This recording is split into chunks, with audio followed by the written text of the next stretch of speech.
कभी सोचा है एक छोटी सी बात किसी ने कह दी और आपका पूरा दिन खराब हो गया, या किसी ने इग्नोर कर दिया तो आपका मूड क्रैश हो गया। क्यों होता है ऐसा? क्यों हम इमोशंस के स्लेव बन जाते हैं? सच ये है कि इमोशंस हमारी ज़िंदगी डिस्ट्रॉय भी कर सकते हैं और बना भी सकते हैं। एंगर, जेलसी, गिल्ट, रिसेंटमेंट, ये सब वो साइलेंट इमोशंस हैं जो अंदर ही अंदर इंसान को तोड़ते भी हैं। आज हम बात करेंगे कैसे आप अपने इमोशंस को समझकर उनसे ऊपर उठ सकते हैं और एक काम, पावरफुल और हील्ड इंसान बन सकते हैं। सो माय व्यूअर्स, आज का टॉपिक आप लोगों के लिए मोस्ट इम्पॉर्टेंट हो सकता है और वो यही है, ओवरकमिंग इमोशंस दैट डिस्ट्रॉय। जब आप अपने इमोशंस को कंट्रोल कर लेते हो तो आप अपनी ज़िंदगी का डायरेक्शन बदल लेते हो। देखिए, इमोशंस असल में क्या है? सबसे पहले तो ये समझना चाहिए ना। साइकोलॉजी के मुताबिक इमोशंस एक सिग्नल है। आपका माइंड आपसे बात कर रहा होता है।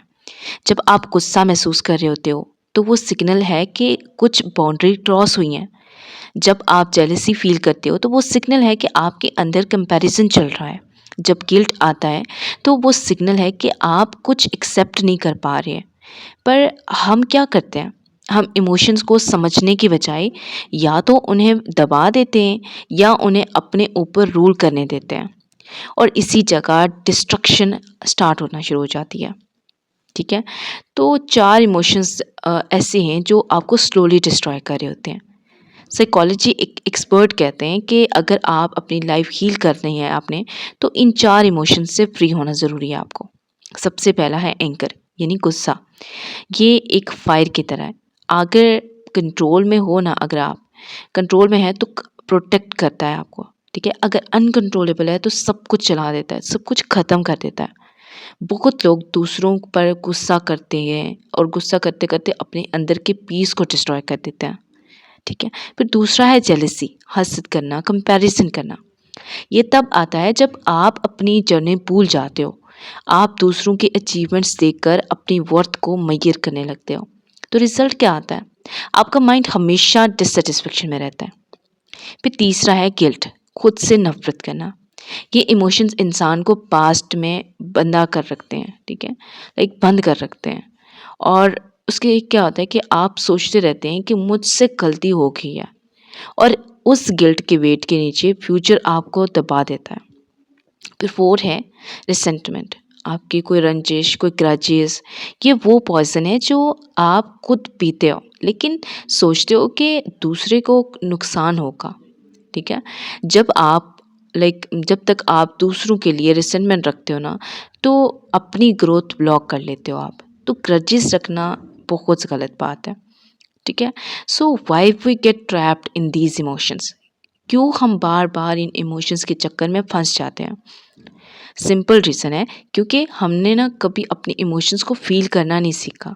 बचपन से हमें सिखाया गया होता है कि मत रो, स्ट्रॉन्ग बनो, इग्नोर करो। लेकिन जब इमोशंस दबाए जाते हैं तो वो चुपते नहीं हैं, वो एक्युमुलेट होते रहते हैं, और फिर एक दिन वो एक इमोशनल एक्सप्लोजन में भरकर आ जाते हैं।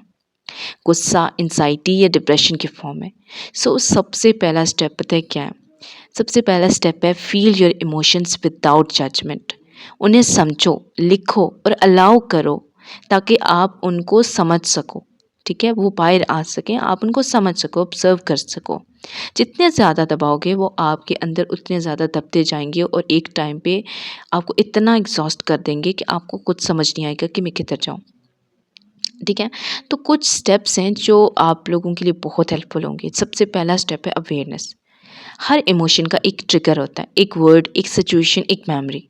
नेक्स्ट टाइम जब आपका मूड सडनली बैड हो ना, तो अपने आप से पूछो, मुझे अभी किस चीज़ ने ट्रिगर किया है? फॉर एग्जाम्पल, आपका दोस्त आपको इग्नोर करता है। ठीक है? आपको गुस्सा आ जाता है, लेकिन असल में आपको पेन हो रहा है। ठीक है? क्योंकि आपको लगता है कि आप वैल्यूएबल नहीं हो, उसके लिए वैल्यू ही नहीं रखते। ये अवेयरनेस ही हीलिंग का पहला स्टेप है। जितनी बार आप इमोशन को ऑब्जर्व करते हो ना, बिना रिएक्ट के, उतनी बार आपका कंट्रोल बढ़ जाता है। ठीक है? तो सबसे पहले अवेयर हो अपने इमोशन से कि आपको इस वक्त इमोशन कौन सा फील हो रहा है। फिर स्टेप 2 है अंडरस्टैंड द रूट कॉज। हर डिस्ट्रक्टिव इमोशन के पीछे एक अनहील्ड स्टोरी होती है। एंगर के पीछे होता है पेन, जेलसी के पीछे होता है इनसिक्योरिटी, गिल्ट के पीछे होती है सेल्फ रिजेक्शन, रिसेंटमेंट के पीछे होती है अनमेट एक्सपेक्टेशंस। आपको अपने अंदर जाकर देखना होगा कि ये इमोशंस किस मेमोरी, किस मोमेंट, किस वाउंड से आया है। मिसाल के तौर पर अगर आप इजीली जेलसी होते हो ना, आप जेलस होते हो ना, तो शायद बचपन में आपको कंपेयर किया गया होता है। अगर आप हमेशा गिल्ट फील करते हो तो शायद आपको हर आपको हर गलती के लिए गिल्ट करवाया गया होता है, ब्लेम किया गया होता है।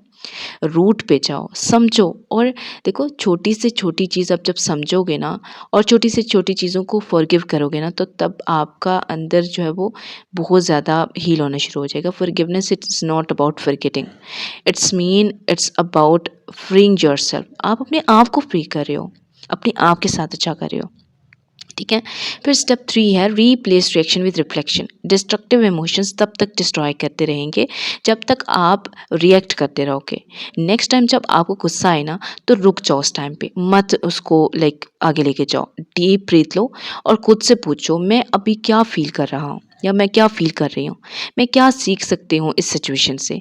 ये एक शिफ्ट है रिएक्शन से रिफ्लेक्शन तक। हर इमोशन आपको कुछ सिखाने आता है। अगर आप सीख लेते हो ना, तो आप डिस्ट्रॉय नहीं करते, आप इवॉल्व करते हो। ठीक है।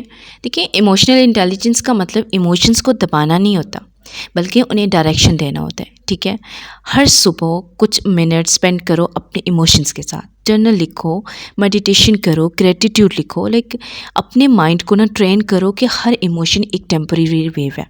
देखो, मैं आपको यही बोलूँगी कि आप खुद सोचो कि स्टार्ट में, देखिए बचपन में हम अगर आप एक पढ़े लिखे इंसान हैं तो ऑब्वियसली, या अगर आप एक इंसान तो है ना, आपको चलना सिखाया गया और स्टार्ट में ही पहले दिन तो आपने चलना नहीं सीख लिया था ना। आप उठे, गिरे, फिर उठे, फिर गिरे, फिर आपने बहुत उसके लिए एफर्ट की, उसके बाद आपने चलना सीख लिया। इसी तरीके से आपने अगर पढ़ना स्टार्ट किया तो स्टार्ट में आपको कितनी ट्रेनिंग दी गई, कितना एफर्ट लगाया गया आपके ऊपर, और एक ट्रेनिंग के बाद आप इतना सीख गए कि आप खुद पढ़ना लिखना जान के। ये बात है ना। तो इसी तरीके से आपको इस सब के लिए भी अपने माइंड को ट्रेन करना पड़ेगा। पहले आप ट्रेन करेंगे तो फिर ही आप अपनी लाइफ को चेंज कर सकते हैं। तो वो वेव नहीं हो, आपको अपने माइंड को ट्रेन इस तरह से करना पड़ेगा कि आप जो चीज़ नहीं करते, अपने इमोशंस को नहीं सुनते, ऑब्ज़र्व नहीं करते, तो आहिस्ता आहिस्ता जब आप ये करना शुरू करोगे तो तब आप ट्रेन हो जाओगे कि हर चीज़ पे, हर गुस्से पे, हर बुरी सिचुएशन में आप बजाय इसके कि उसको बहुत ज़्यादा अजीब तरीके से लो जैसे आप लेते हो, तो आप बहुत काम वे में, बहुत सोच समझ के उसमें फ़ैसला करना सीख जाओगे। जितनी बार आप ये याद रखते हो ना, उतना आपका माइंड कंट्रोल रहता है। ज़िंदगी में सबसे बड़ा विक्ट्री वो नहीं होता जब आप किसी और को हरा देते हो, वो होता है जब आप अपने इमोशंस को मास्टर कर लेते हो। जो इंसान अपने एंगर, जेलसी, गिल्ट और रिसेंटमेंट पे कंट्रोल कर लेना, उसके अंदर के एक काम पावर होती है जो किसी और के पास नहीं होती। रिमेंबर, इमोशंस आपको तोड़ भी सकते हैं या आपको ट्रांसफॉर्म भी कर सकते हैं। आखिर में ये आपका चॉइस है, आप रिएक्शन बनो या रियलाइजेशन बनो। जब आप इमोशंस को समझ लेते हो ना, तो आप उन्हें कंट्रोल कर लेते हो, और जब आप इमोशंस को कंट्रोल करते हो ना, तो आप अपनी ज़िंदगी कंट्रोल कर सकते हो। अब ये आपके ऑन पे, आप क्या करना चाहते हो। ठीक है।